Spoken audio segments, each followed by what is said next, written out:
Millions of years ಅದು ಈ process ಆದಾಗ ಗಣಿ ಅಂದರೆ ನೆಲದ ಕೆಳಗಡೆ ಅದು ಕನ್ವರ್ಟ್ ಆಗಿಬಿಡುತ್ತೆ.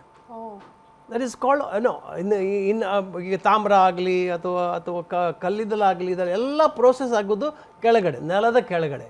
ಅದೇ ರೀತಿ ನಮ್ಮ even including diamond actually chemical composition is carbon, ಕಲ್ಲಿದ್ದಲು ಕಾರ್ಬನ್, ಅದು ಪ್ರೋಸೆಸ್ ಆಗಿ ಡೈಮಂಡ್ ಆಗುತ್ತಲ್ಲ, ಇದೊಂದು nature's beauty. Correct. So nature ಅಡಿಗೆಯಿಂದ ಅದ್ರ ಎಲ್ಲೆಲ್ಲಿ ಸಿಗುತ್ತೆ ಅದು ಅವರವರ ಅದೃಷ್ಟ, ಅವರವರ ಸುದೈವ. ಇವಾಗ ಈ ತಾಮ್ರ ಅಂತ ಅದಕ್ಕೆ ಕೆಮಿಕಲ್ ಆರಮ್ ಅಂತಾರೆ ಅದಕ್ಕೆ. ಸಿ ದ್ಯಾಟ್ ಆ ಒಂದು ಕೆಮಿಕಲ್ ಅದು ಅಂದರೆ ಇದೆ ಕಾಂಪೋಸಿಷನ್ ಆಗೋದು ಮಿಲಿಯನ್ಸ್ ಆಫ್ ಇಯರ್ಸ್ ಆದಮೇಲೆ. ಅದು ಕೆಲವು ಕಡೆ ಮಾತ್ರ ಇರುತ್ತೆ. ಫಾರ್ ಎಕ್ಸಾಂಪಲ್ ಸೌತ್ ಆಫ್ರಿಕಾದಲ್ಲಿ ಫಸ್ಟ್ ಬ್ರಿಟಿಷರು ಕಾಂಟ್ಯಾಕ್ಟ್ ಮಾಡೋದು ಸೌತ್ ಆಫ್ರಿಕಾದಲ್ಲಿ, ಇನ್ಕ್ಲೂಡಿಂಗ್ ಡೈಮಂಡ್. ಇದು ಎಲ್ಲಿ ಯಾವ ರಾಜ್ಯದಲ್ಲಿ ಎಷ್ಟು ಡೈಮಂಡ್ ಆಗಲಿ ಅಥವಾ ಗೋಲ್ಡ್ ಆಗಲಿ ಗಣಿಯನ್ನು ತೆಗೆದು ಅದನ್ನು ದಾಸ್ತಾನು ಮಾಡಿ ನಾವು ರಿಸರ್ವ್ ಮಾಡಿ ಇಡ್ತೀವೋ ಆವಾಗ ಆ ಪ್ರದೇಶ ರಿಚ್ ಆಗಿರುತ್ತೆ. Take for example of Kolar gold fields.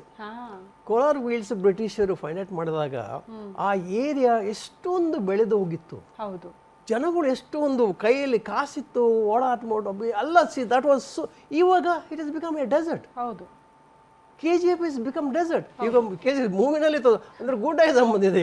KGF ಇಂದ ಬಂದಿರೋನು ಕೇಳಿ. ಆದ್ರೆ ಈಗ ಹೊಟ್ಟಿಗೈಲ್ ಮೈನ್ಸ್ ಅನ್ನು ಆಲ್ಸೋ ಈಗ ಸ್ಲೋಲಿ ಈಗ ಹೇಳದಂಗೆ ಅದು cost of production of gold is becoming costlier. ಯಾಕಂದ್ರೆ ಮುಂಚೆ ಎಷ್ಟು ಸಿಗ್ತಾ ಇತ್ತು, ಇವಾಗ ಆ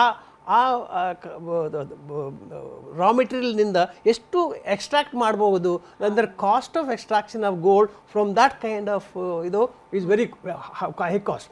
ಅದು ಕಾಸ್ಟ್ ಜಾಸ್ತಿ ಆದರೆ ಮಾಡಲ್ಲ. ಈಗ ಹೊಸ ಗಣಿಗಳು ಸಿಕ್ಕಿದ್ದರಿಂದ ಅಲ್ಲಿಂದ ಒಂದು ವೇಳೆ ನಿಮಗೆ ಗೋಲ್ಡ್ ಸಿಗೋದಾದ್ರೆ, ಈಗ ಗೋಲ್ಡ್ ಅಲ್ಲಿದೆ, ಅಲ್ಲಿ ಯುರೇನಿಯಂ ಸಿಗ್ತಾ ಇದೆ, ಕಾಪರ್ ಸಿಗ್ತಾ ಇದೆ, ತಾಮ್ರ ಸಿಗ್ತಾ ಇದೆ. ಇದರ all highly valuable. Lithium is very essential for the battery.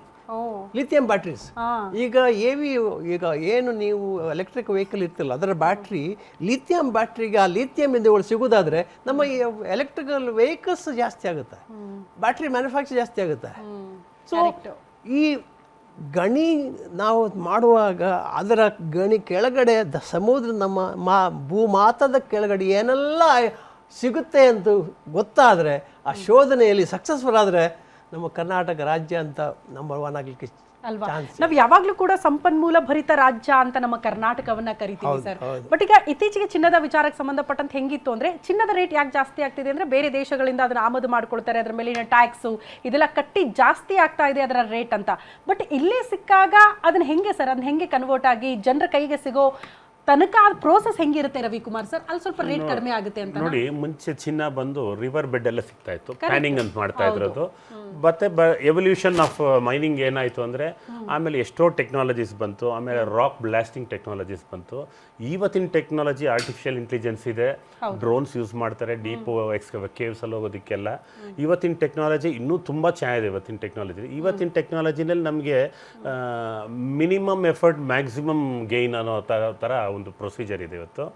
ಈ ಚಿನ್ನ ಏನಾದರೂ ಇವಾಗ ಎಕ್ಸ್ಪ್ಲೋರ್ ಮಾಡಿರೋ ಜಾಗದಲ್ಲಿ KGF-ನ ಮಟ್ಟ ಡೀಪ್ ಇಲ್ಲ ಅಂದ್ರೂ ಪರವಾಗಿಲ್ಲ, ಇನ್ನೂ ಕಮ್ಮಿ ಡೆಪ್ತಲ್ಲೂ ಸಿಕ್ತು ಅಂದ್ರೂ ತುಂಬ ಅಡ್ವಾಂಟೇಜಸ್ ಇದೆ. ಇವಾಗ ಅದ್ರ ಜೊತೆಗೆ ಈ ರೇರರ್ಸ್ ನೋಡಿ, ಇವತ್ತು ಡೊನಾಲ್ಡ್ ಟ್ರಂಪ್ ಅವರು ಚೈನಾ ಮೇಲೆ ಎಷ್ಟೇ ಟ್ರೇಡ್ ಟ್ಯಾರಿಫ್ ಮಾಡಿದ್ರು ಚೈನಾ ಹತ್ರ ರೇರರ್ಸ್ ಇದೆ, ಅದಕ್ಕೋಸ್ಕರ ಅವ್ರ ಹತ್ರ ಹೋಗಿ ಡೀಲ್ ಮಾಡ್ಕೊತಾರೆ. ಇವಾಗ ನಾವು ಅಷ್ಟೇ ಚೈನಾ ಹತ್ರ ರೇರರ್ಸ್ ಇರೋದ್ರಿಂದ ನಾವು ಅವ್ರ ಹತ್ರ ಸ್ನೇಹ ಇಟ್ಕೊಂಡಿದ್ದೀವಿ, ಇನ್ಕ್ಲೂಡಿಂಗ್ ಪಾಕ್ ಎಲ್ಲೇ ಆಗಲಿ ರೇರರ್ಸ್ ಇರೋ ಕಡೆ. ಇವತ್ತು ನಮ್ಮ ಭೂಮಿಯಲ್ಲಿ ನಮ್ಗೆ ಏನು ಸಿಗುತ್ತೋ, ನಮ್ಮ Bihar very rich in minerals, ಅದು ಎಷ್ಟೇ ಹಿಂದುಳಿದಿರ್ಬೋದು ರಿಚ್ ಇನ್ ಮಿನರಲ್ಸು.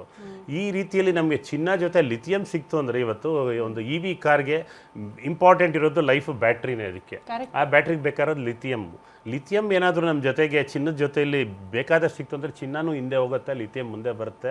ಆಮೇಲೆ ಒಂದು ದೊಡ್ಡ ರೆವಲ್ಯೂಷನೇ ಆಗುತ್ತೆ, ಎಲೆಕ್ಟ್ರಿಕ್ ರೆವಲ್ಯೂಷನೇ ಆಗುತ್ತೆ. ಈ ರೀತಿಯಲ್ಲಿ ಮೈನಿಂಗ್ಸು ಇವತ್ತು ನೀವು ಕೇಳ್ದಂಗೆ ತುಂಬ ಟೆಕ್ನಾಲಜಿಕಲ್ ಅಡ್ವಾನ್ಸಸ್ ಆಗಿದೆ. ಒಂದೊಂದು ವರ್ಷಕ್ಕೂ ಅದು ಅಡ್ವಾನ್ಸ್ಮೆಂಟ್ ಆಗ್ತಾನೇ ಇದೆ.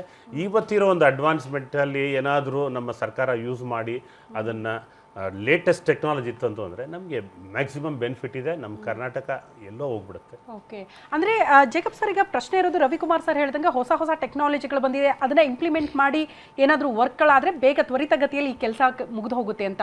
ಬಟ್ ಹೆಂಗೆ ಫೈಂಡ್ ಔಟ್ ಮಾಡೋದು ಸರ್? ಈಗಲೂ ಕೂಡ ಅಂದರೆ ಹೊಸ ಟೆಕ್ನಾಲಜಿಗಳು ಬಂದಾಗಲೂ ಕೂಡ ನಾವು ಡಿಗ್ ಮಾಡೇ ಭೂಮಿಯ ಎಷ್ಟು ಆಳದ ಒಳಗಡೆ ಇವೆಲ್ಲ ಸಿಗುತ್ತೆ ಅದನ್ನ ಪತ್ತೆ ಹಚ್ಚಬೇಕಾ, ಅಥವಾ ಇದನ್ನ ಡಿಟೆಕ್ಟ್ ಮಾಡೋದಕ್ಕೆ ಏನಾದರೂ ನಮ್ಮ ಹತ್ರ ಮಟೀರಿಯಲ್ಗಳಿದೆಯಾ ಅಂತ? ಯಾಕಂದರೆ ಎಷ್ಟೋ ಸಾರಿ ಈ ಮಟೀರಿಯಲ್ಗಳನ್ನ ಬಳಸಿನೇ ಅದನ್ನ ಡಿಟೆಕ್ಟ್ ಮಾಡ್ತಾರೆ ಅಂತ ಕೇಳ್ತೀವಿ ನಾವು. ಹಂಗೆ ಆ ಪ್ರೋಸೆಸ್ ಬಗ್ಗೆ ಹೇಳಿ ಸರ್, ವೆರಿ ಇಂಟ್ರೆಸ್ಟಿಂಗ್ ಅಂತ ಅನ್ಸುತ್ತೆ. ಈಗ ಫಾರ್ ಎಕ್ಸಾಂಪಲ್ ಸ್ಪೇಸ್ ರಿಸರ್ಚ್ ISROನವರು ಯಾವ ಕಾಡಿನಲ್ಲಿ ಒಂದು ಇಲಿ ಹೋಗೋದಾದ್ರೂ ಅವರು ಫೈಂಡ್ ಔಟ್ ಮಾಡ್ಲಿಕ್ಕೆ ಆಗುತ್ತೆ. ಹೌದು, ಸ್ಯಾಟಲೈಟ್ ಬೀಮಿನಿಂದ.